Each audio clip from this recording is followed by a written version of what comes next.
This week in Pure Reinvention. That network is very important. It's, getting people connected to the right resources is critically important. You know what they say, it's not what you know, it's who you know. Episode 155, Dr. Gerry Roston, CEO at Civionics Incorporated and Executive in Residence, TechTown Detroit. Engage, disrupt, adapt, repeat. You're listening to Pure Reinvention, the podcast for curious people. We're here with our wonderful co-host, Lauren Snyder, Marketing Manager for American Hort. Lauren, thanks so much for being here. This was a stimulating podcast, wasn't it?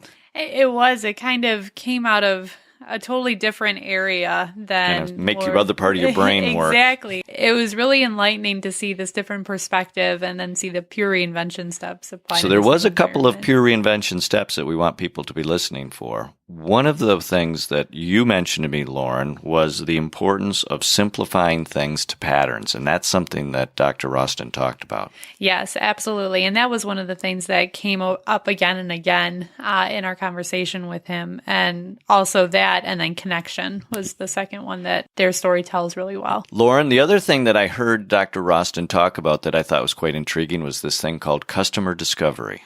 Well, it's a starting point and it's an ending point, especially as we tie it into pure reinvention. And I think that that's something that nobody else has said yet.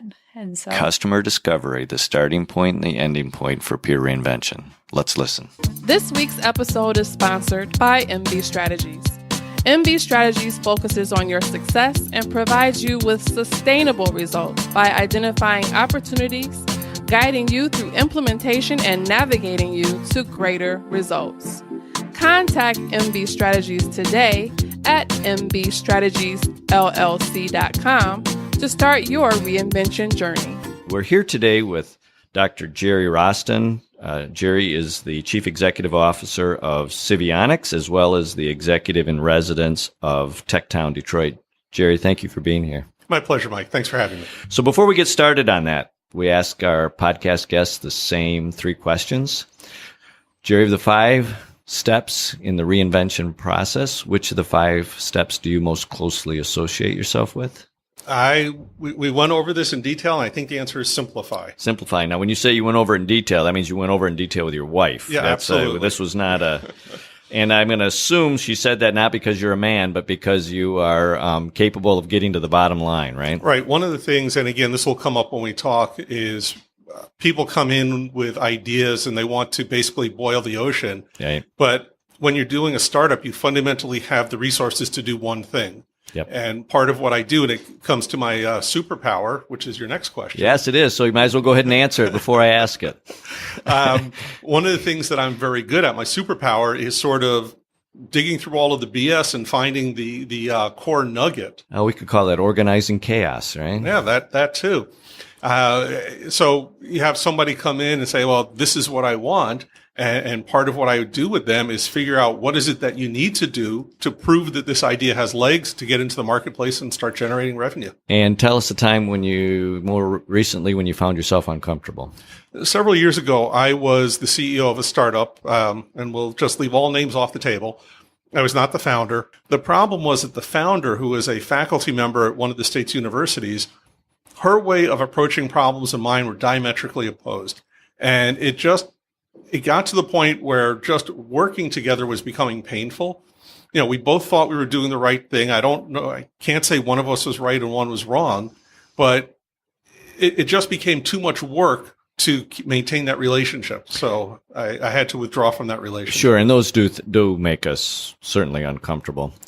Gerry, tell us a little bit about your background to get us to the point where we can talk about some of the work that you're doing right now. So I'm a native New Yorker, went to school several places around the country, wound up working for NASA at the Jet Propulsion Lab in the mid-1980s. And I was involved in I'm a roboticist by training, I guess I should say that. I was involved in a project which led to the first use of robots in neurosurgery. Did some work on that one. Was also the first member of the Mars rover team. And obviously that then led to a robot being landed on Mars after a number of years. After a number of years at NASA, I decided to go back to school and get my doctorate. So I went to Carnegie Mellon and I worked in the Field Robotics Center which is the lab which invented most of the automated driving technology that people are talking about commercializing these days. When I finished up at Carnegie, I came to Southeast Michigan, started working with startups, and I've been basically doing that for the last 15 years or so. So a background in robotics, application in the medical field, completely changed and revolutionized the way we look at medicine, correct? Now that application is to self-driving cars. And all of that stems from the first conversation I want to have with you, Gerry, which is if we're going to do all those things and really make a fundamental difference in our world, how do we reinvent education to make sure we're producing the kinds of intellect that allows us to continue on this path that you are on? Well, let me tell you about one of the companies we're supporting at TechTown. My background, yes, I've spent more years in school than most people have, but it doesn't make me an expert in education. But we do have a client at TechTown who are educators. Let me tell you their story. These are three young people who came to TechTown in the summer of 2014 for our DTX Launch Detroit program. That is a 10-week accelerator for college students and recent grads who are interested in starting a technology-based business. These three folks are all associated with public high schools. They were guidance counselors and the like, and they all saw that there were fundamental problems in terms of how the students in Detroit were receiving education. So they came into this program with the thought in mind of reinventing education, but it was sort of it was rather nebulous. They knew what they wanted to do. They saw the problem. They weren't quite sure how to get there. So what we do during DTX Launch Detroit is we focus on a process called customer discovery, which sources from Steve Blank's Lean Startup model. And the key concept behind that is before you spend all of the money building your app or building your prototype, go to the marketplace first, try to find what pain your potential customers are having to make sure that what you want to develop meets their needs. So during the course of this program, these three young folks, and I should name them, Justine Shu, Justin Cook, and Miles Morgan, created a team called ProUp. And what they discovered is that high school students lack exposure to extracurricular experiential learning opportunities. Extracurricular experiential. Yeah, okay, I'm using big words. Basically things like internships, job shadowing. Hands-on. Getting out there and actually doing something with the stuff that they've been learning in the classroom. So that became the core of the first phase of their business, is developing this website. It's pro-up.co. High school students can go on there, sign up for free. They create a profile. I'm interested in STEM. I'm interested in politics or whatever. The types of opportunities I want are summer camps or jobs. And they create this profile. And then when the opportunity provider posts an opportunity, they indicate which of these categories their opportunity matches, and the students get automatically notified. So they've been at this for a bit more than a year, focused right here in Detroit. At last count, there were 3,500 students on the system, about 50 different providers offering opportunities, and the feedback has been tremendous.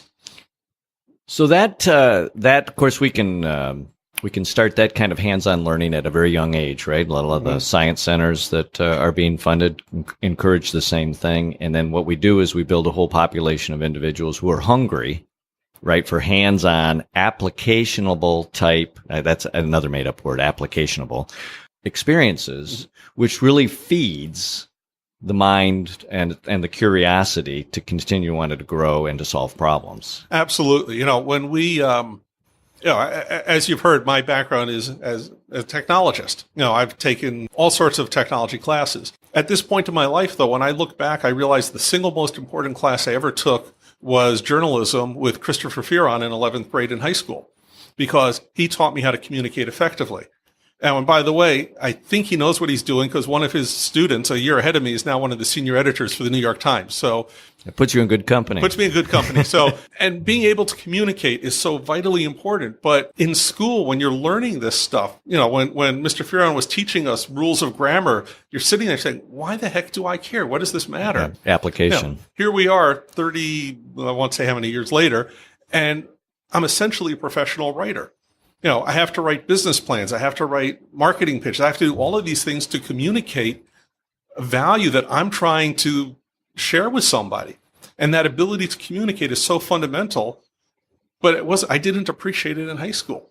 Tell us about your work in TechTown, because fundamentally you're encouraging hands-on educational opportunities. So at TechTown, we have two fundamental operating units, the labs team and the blocks team. The difference is that the labs team focuses on technology-focused businesses. The blocks team focuses on brick and mortar and retail type businesses. Both teams have an open door policy. You can go to the TechTown website, that's techtowndetroit.org, and you can sign up for open office hours. And what that means is that anybody who has a technology idea can sign up, and they will be set up. They'll have an appointment with either myself or Francis Glory, who's the other EIR who works with the tech businesses. And we'll sit down and we'll talk with that person. We'll try to assess their idea, help them figure out, does it make sense? Is there a hole? Or there are some experiments they want to do? I had a young man come in a couple of weeks ago. He's a golfer, and he has an idea about an app for golfers. And it was not terribly well formed, but there's potentially something there. So I'm working with him to, we're spending $100 to build this quick little mock-up so we can do some experiments and see if his idea has merit. Right.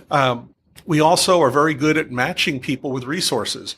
Between Francis and myself, Paul Reiser, who leads our team, Betsy Creedon, who's on the team, and Marlon Williams, with whom you'll be speaking shortly, we probably know 8 out of 10 people in Southeast Michigan between the lot of us. That network is very important. It's, getting people connected to the right resources is critically important. You know what they say, it's not what you know, it's who you know. In the startup world, that's very true. You can't go this route by yourself. There's always somebody who's there as a customer, partner, and advisor. And those are connections that we try to make for these people. And again, as I said, it's open door. Anybody can sign up. We'll respond. We'll correspond with them, set up a time, and have them come in and chat with us. So obviously, the conversation we're having right now, which is the first part, which is encouraging hands-on learning. The second part now is actually you are playing a role in encouraging entrepreneurs. I mean, you're encouraging people to take their potential idea and the application of it and put some thought to it. Right. And that's what I mentioned earlier, this concept of customer discovery. Customer discovery. There are certain things where customer discovery is not really needed. If somebody comes to the door and says, I've got a cure for cancer, well, we know the value for that. There's very little question. There's lots of other questions, but we don't have to question the core value. When somebody says, I have an app that's going to help restaurants make money, well, then you really have to have them go out and talk to restaurateurs to find out if what the entrepreneur thinks is value is what the restaurateur thinks is of value. We all eat in restaurants. And I know a little bit about the restaurant industry because I've coached teams working there, but most people don't have a clue as to how hard it is to run restaurants. So the idea is go out there, talk to these people, have real honest conversations. Don't go up to them and say, here's my baby, what do you think? Because I'll say it's beautiful. Say, Tell me about a day in your life. Where do you struggle? And if the answers they get are the sorts of things that you anticipated, well, yeah, then you're onto something. But if their answers are different, and if you listen very carefully, you do what we call pivot, which then allows you to address a problem. I can give you an example from Civionics. So I'm not the founder of Civionics. That's a spin out at the University of Michigan. The two founders are Jerry Lynch and Andy Zimmerman. And they spun the business out in 2009 and were doing some contract research work and the like. And they decided they wanted to become more of a product company because it's more scalable. And they thought that the market they wanted to go after was building energy monitoring. And so I went out and I started doing a lot of customer discovery to see, do people who own and use and manage buildings care about this? And I talked to co-working spaces and hotels and all over, and I just couldn't find a consistent pain. So I had the brilliant idea, why don't I go talk to people who have big factories? Because you got to imagine there's a lot of energy used there. And I'm talking to a fellow at Chrysler, and he says, well, I really don't care about that. Can you tell me about the health of my manufacturing equipment? I don't know. Let me go think about that. So basically, the core concept behind the Internet of Things is that we can put sensors out in the world, gather data that we haven't had before, and make decisions based on those data. My focus is, with my company Civionics, is what we call the industrial Internet of Things. So that is not putting a sensor on your washing machine, but rather, in the case of this, this large manufacturer, putting sensors on their manufacturing equipment. And so you say, well, don't they have sensors? Well, in some cases, yes. But some of this manufacturing equipment is 10, 20, 30 years old. It just doesn't have the sorts of sensors to provide the information that they need. In auto manufacturing, which is something we do here in Southeast Michigan, if some of these lines stop operating, the car company can lose $1 million an hour in revenue. Right. That lost revenue, that cost is huge. Absolutely. And so if we can put sensors on their equipment, and these sensors can be looking at things, temperatures or currents. So they're actually providing feedback where there might be approaching a problem. Right. And ideally what you want to do is not wait till the problem occurs, but look at the Get trends ahead in of these it. data and say, hey, this thing is trending in this direction. So at this point in the future, there's likely to be a problem. So we're doing preventative maintenance work ahead of fixing. It's actually not preventative maintenance, it's predictive maintenance. Predictive maintenance. Predictive What a cool word. Right. And then going beyond that, we have what we call prescriptive maintenance. So predictive says there's going to be this problem. The next stage, which is prescriptive, says there's going to be a problem, so do this in response. So now you start even layering in some of this artificial intelligence that you've been hearing about into these systems, and really taking your manufacturing systems, which have certainly improved and changed over the last 50 years, but somebody walking into a plant today would probably be somebody who walked out of a plant 30 years ago and into a plant today would probably be pretty comfortable. Well, what's amazing is, and you said it so well, we might have had a desire to want to have this feedback, but now with technology, not only do we have the ability to integrate those feedback loops. So whether we use it for manufacturing, whether we're using it to create information loops like the rover, right? Your work at NASA, whether you're helping individual entrepreneurs at TechTown, what you're really beginning to do is we're reinventing the way the world in the IT part of the world is able to touch not only all of our lives, but to really make a huge difference in how we look at reinventing our thought process, to look at how we allocate resources. One of the ways that which you described to me was if we have sensors in things which need massive investment, those sensors, right, those feedback loops, allow us to determine which of those assets we should put investment in first. Absolutely. And it makes it very smart then for us to apply new technology based on this feedback that you are putting in. Right. So one of the opportunities we talked about were things like civil infrastructure, things like railroad bridges. In this country alone, there are 77,000 rail bridges. Something like 40% of them or 50% are more than 100 years old. I don't want people to panic. These bridges are inspected every year. Right. But remember, 10 years ago, the bridge on I-35 in Minneapolis collapsed, and that bridge was being inspected annually. So what happens with some of these pieces of civil infrastructure is that there are things going on which cannot be well assessed visually, but with sensors you can tell. So if I can go ahead and put sensors on rail bridges, I can then tell the railroad operators which bridges are the ones where they should be focusing their resources, because they certainly can't afford to do all of them at once. Now it's not data.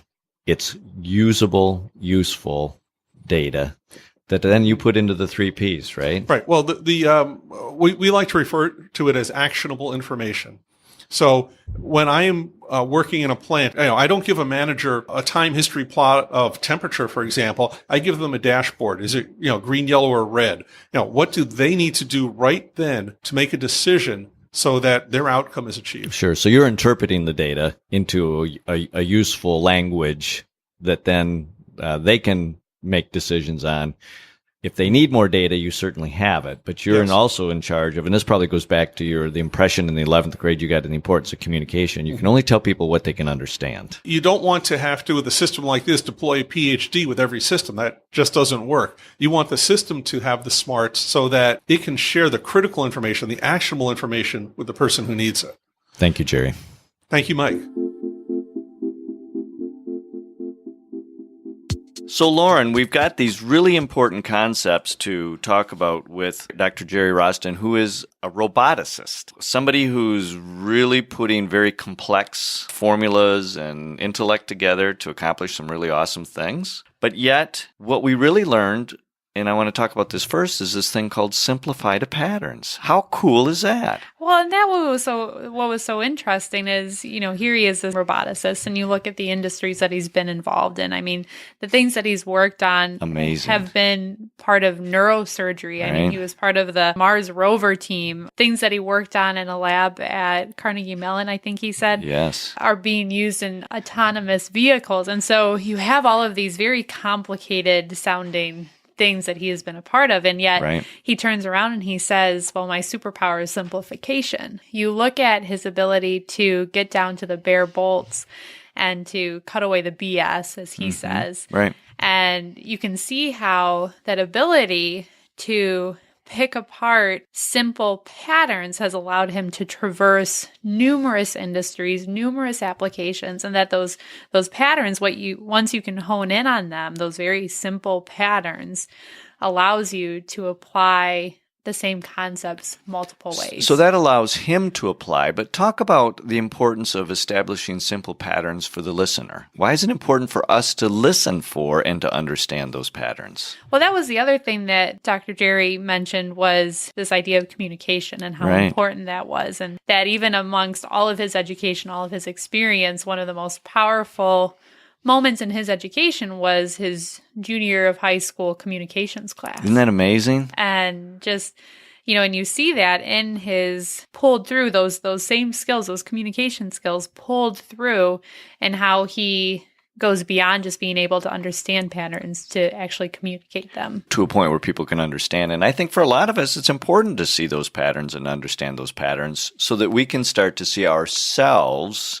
in that pattern, because then we can figure out how to apply it. Exactly. Well, and two, if you look at it, the other part of his kind of experience was being able to go through this process of customer discovery. Yes, which I love that word. Yeah, it was another good phrase from this month's podcast. His ability to simplify things in order to communicate them allows him also to connect with audiences, and his audiences are these groups of customers. And so not only is he able to go out and go through the process of customer discovery himself, but he's also able to lead others. How important is it for you to be sold on a product versus you discovering the value and the need for that product? Because those are two very different things. What's interesting is being sold on something usually means that you don't need it. But when you discover it, it's normally out of this need. And that's part of the power of that customer discovery process, is that it's not just about finding something that would be nice to have, but it's about finding pain points in customers' lives or day in, day out experiences and coming up with a solution to them. And what do we want more than a solution to our pain points? You actually had mentioned this to me, Lauren, and you talked about how the importance of facilitating the conversation to putting the two ends together, right? I have a need, you have a product. My job in having the product is to have you discover how it fits into your need. Not to sell you on it, but to have you discover it, which means I have to facilitate that conversation. And Dr. Roston talked about facilitating that conversation. Being able to use that pain point as this conduit between the purpose of the product and creating mutual value. Mutual value. How cool is that? And that was a good way to put it, because it's not just, he's talked about companies that he's seen through TechTown, or startups that he's seen through TechTown, and how they're very excited about this idea or this product. But once he walks them through this customer discovery process, it helps them to see whether or not their product in their eyes has the same value for the customer. And if it doesn't, well, then we need to refocus the intent of their idea a little bit. What a simple approach towards cultivating a successful path for entrepreneurship right there. And I thought that was really a very strong key takeaway from his story. Simplify to patterns, mutual value, customer discovery. If you're ready for a change, make it a change that lasts. Make it pure reinvention. Thanks for listening to this episode of Pure Reinvention. Keep the conversation going and get alerts when new podcasts are up by following us on Twitter at Pure Reinvention, or sign up for our mailing list at purereinvention.com.